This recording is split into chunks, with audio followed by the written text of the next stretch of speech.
Hello, I'm Kate Copeland. As a faculty member at the University of Delaware English Language Institute, my assignments was as an elementary ESL specialist for a Delaware school district and providing professional development for classroom teachers. Before joining UD, I also led a French-Spanish world language program for kindergarten through third grade.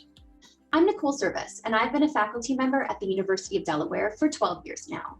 I was a K through 12 ESL teacher, ESL department chair, and district technology trainer in Fairfax County, Virginia, a district which has the fourth largest population of English language learners in the United States.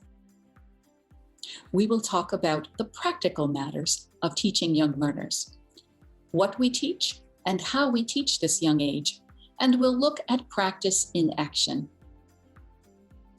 These evidence-based approaches that you'll see are referenced in the handout, along with links to many resources. We look forward to hearing your questions both during and after our presentation. Research shows that early language instruction can increase metalinguistic skills. In other words, provide a deeper understanding of how language works. This helps students improve skills in the first language and to enhance overall academic performance.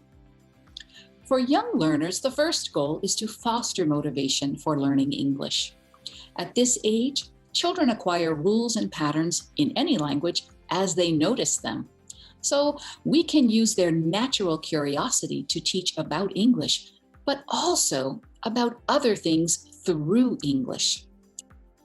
In this way, we can also create learning experiences where children can feel success and empower them to keep going in their language studies later. Throughout our presentation, you will see examples of these key best practices: daily routines and procedures, short mini lessons with lots of hands-on activities, physical movement or total physical response, and rich visual support for meaningful input. We find that young children learn best when they know exactly what to expect and what is expected of them. In U.S. elementary classrooms, effective teachers spend time practicing the specific observable behaviors that we want children to do. Regular class routines and procedures help children get to work quickly when class time is short. Establish the culture that's going to happen in your classroom throughout the year. It allows students to feel comfortable and also get them to understand what you expect of them and then get to know how the classroom works. In language classes, routines are also a great way to practice common English words. Language teachers explain and practice with students how and when to talk, how to engage with other students respectfully, and what to do when they need help. It's a signal to me that you need help on directions. They also teach transition cues so that students know when to pay attention to the teacher or when to get ready to begin the next part of a lesson. It took us 1 minute and 8 seconds. And they reward students when they have been successful with compliments, group team points, or other acknowledgments. This creates a comfortable community for language learning. 56 seconds. Good job, my friends. Excellent work. Give yourselves a round of applause. That was very good. A great online tool for this purpose is Class Dojo, which can be used in both face-to-face and online classes. In almost every elementary school classroom, including the world language classroom, you'll see students engaging in a warm-up activity. A common warm-up activity is morning message, which is a part of the morning meeting responsive classroom technique. In a morning message, students interact with a short text that the teacher has written. The text can introduce the lesson and tie it to the previous work, as well as review class rules and procedures. Other common warm-ups might be a choral reading or a song that relates to the lesson of the day. Your textbook is likely to have some useful chants and songs that you can use for this purpose. The warm-up typically takes around 5 minutes.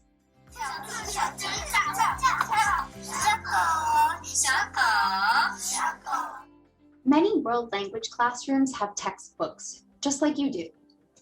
Teachers use activities like the ones described following together with the textbook. The use of a target narrative text or story allows for extension beyond the excellent framework that the textbook provides.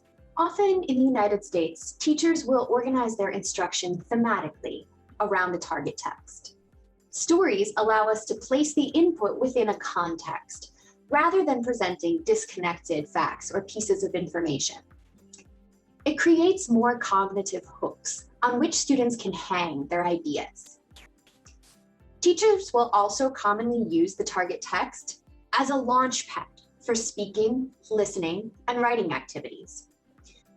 If I want to introduce the letters of the alphabet, I might read a text like R is for Rocket, which is a story about a dog named Rocket and his friends who are learning the alphabet. I can use that text for all sorts of extension activities.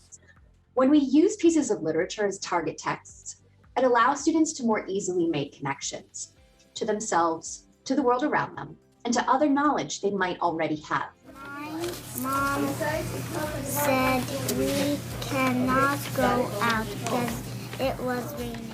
It was a very bad, yucky, nasty, unpleasant day. Physical movement is important for active engagement of young learners. Children can practice English through non-linguistic physical response. Even when they are not yet ready to speak or write, they can learn the meanings of words by following directions and imitating the teacher's movements. This well-researched practice is called total physical response, or TPR. It can be part of any lesson in order to connect meaning to language. Children can play simple games like Simon Says, or make hand gestures to songs they sing together, or do the actions to stories as the teacher reads aloud. Hug your teddy. Kiss your doll. Yes, good. Fly your plane. Visual support is another important way to connect language to meaning, and it should accompany most English input. Pictures, realia or props, images on word walls, videos, and the gestures and actions of TPR are all ways to provide visual input. Very good, very good.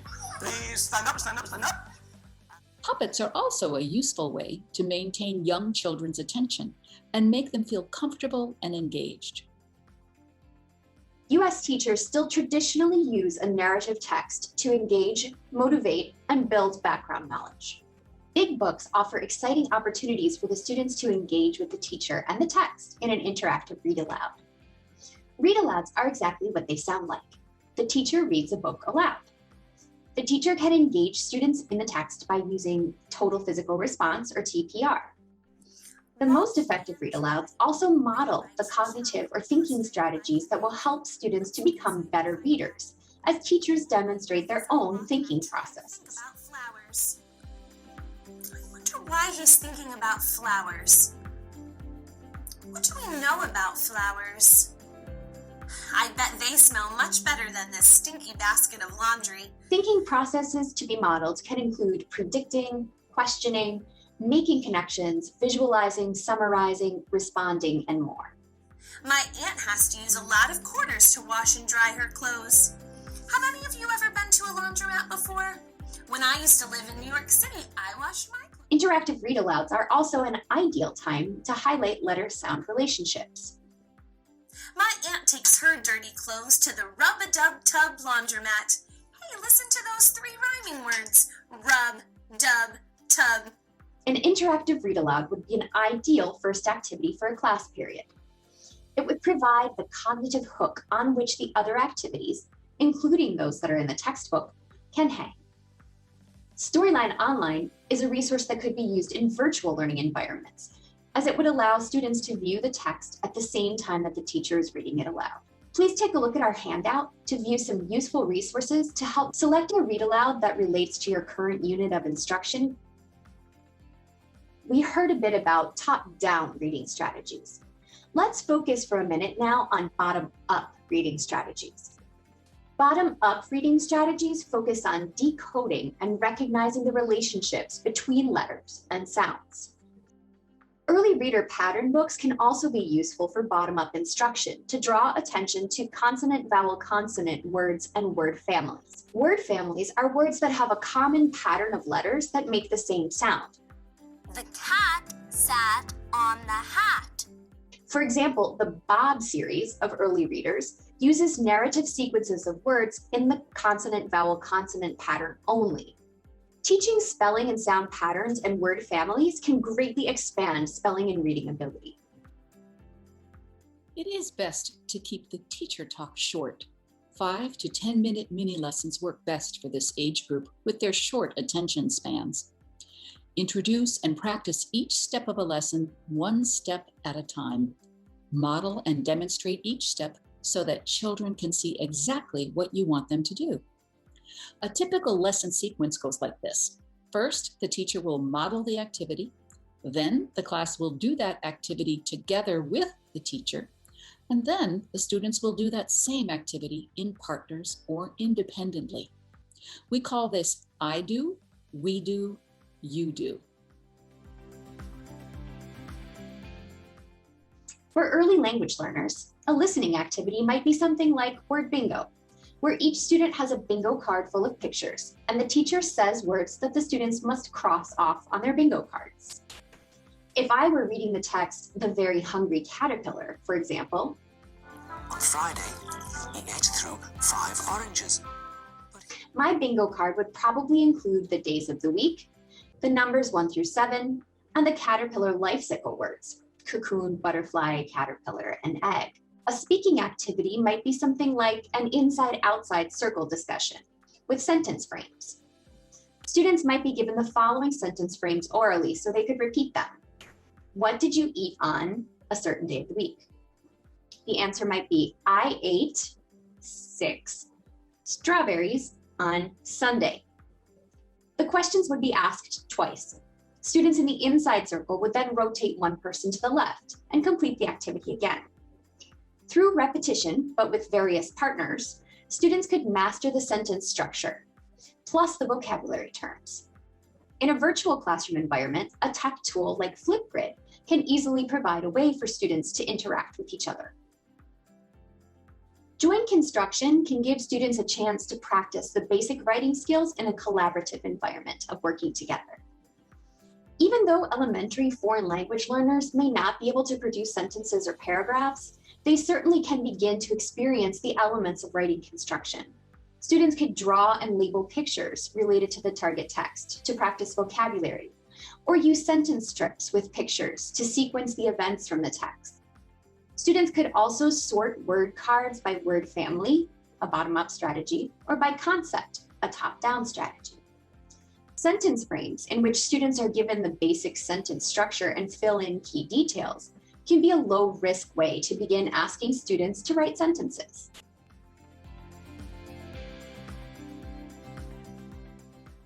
Google Jamboard might be one way for you to create interactivities like this, like sorting, grouping, and labeling in an online format. Padlet is another possible collaborative writing option. Students can also publish their writing as a wrap-up by displaying it in the classroom or sharing it with a friend. Their wings are very, very big. Now I tell you what bats look like. Reader's Theater is about turning a story into a play. Reader's Theater is motivating, collaborative, and easily differentiated. Each character would have lines as the narrative expands into a play. Because of the repeated practice with reading and speaking, Reader's Theater provides an opportunity for students to integrate or put together everything they've learned so far. Because Reader's Theater provides an opportunity for this, it is also typically performed for an audience. all actors in the script must work together, and all levels can participate, as roles can be designed to be non-speaking, single word, or full sentence level. Progress is easily observed by parents and teachers as students complete various readers' theater plays throughout the year.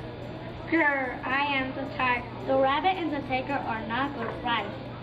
That's true. Bring what you got. Put it in the pot. We're making stone soup. And we will have a stone soup feast. Integrating narrative texts with the curriculum in your textbook can be challenging.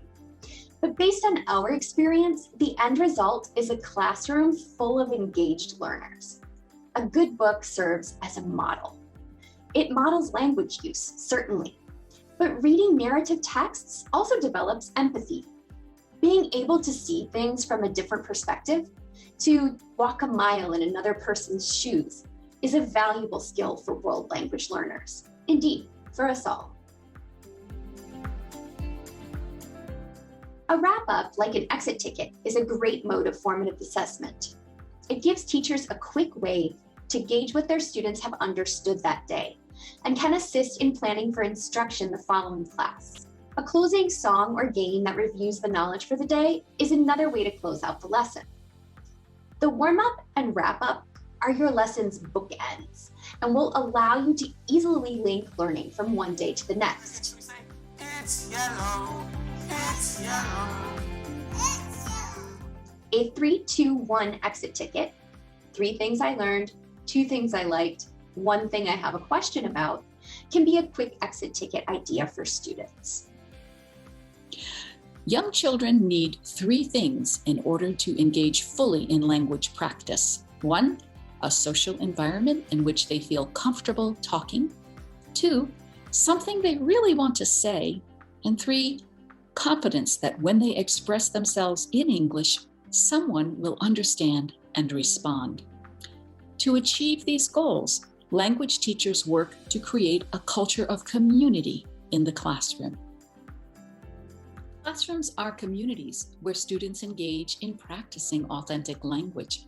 And we also recognize the benefits of communities of practice where we can exchange ideas and learn from our fellow teachers. Despite its many challenges, this past year gave us unprecedented opportunities to connect across the globe. Nicole and I had the honor of sharing our ideas recently at the virtual International TESOL conference, right from our own homes. Other professional learning networks that provide useful resources are the International Association of Teachers of English as a Foreign Language, or IATEFL, and the National Network for Early Language Learners, NEL. Let's review the key takeaways from our presentation. Keep the input short and manageable. Use narrative structure or stories to help children make meaning and remember. Teach phonics, the connections and patterns between letters and sounds. Incorporate visual support and movement. Build community, not only in your classroom, but also in professional learning networks with your fellow teachers. And finally, celebrate success every step of the way, the successes of your young learners, and also your successes as teachers of English. And we look forward to discussing your questions and ideas.